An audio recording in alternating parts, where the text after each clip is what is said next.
Hey, thanks for joining me for this quick tutorial on the dashboard. So this is the area that administrators would view when they're managing the HOA.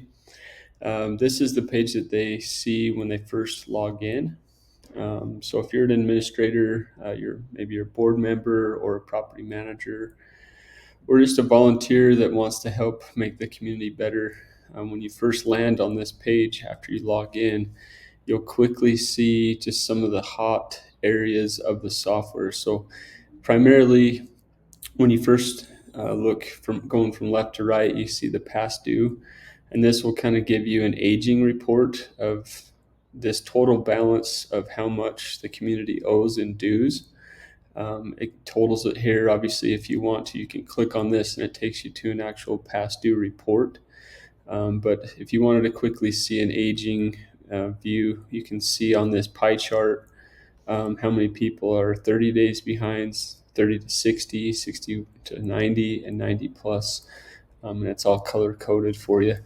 You can also quickly see the violations that are pending right now, and you can quickly see whether they're opened or closed.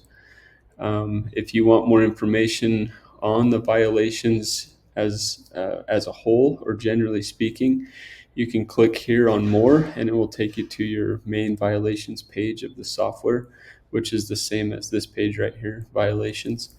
The requests, as a quick overview of the requests that are pending right now. It shows their statuses as open, and it gives you the title of the request. You can click on those requests quickly right here, or like I said, same type of thing for violations.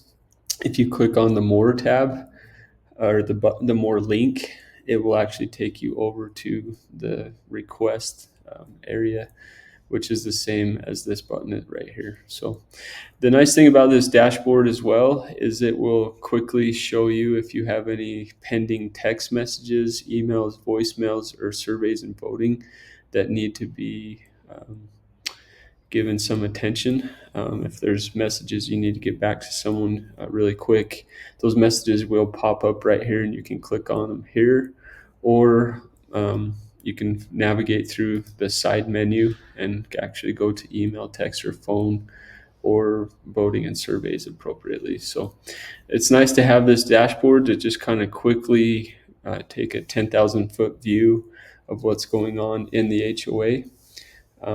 We wanted to make this quick video just to show you how it all worked. As always, let us know if you have any questions. Thanks.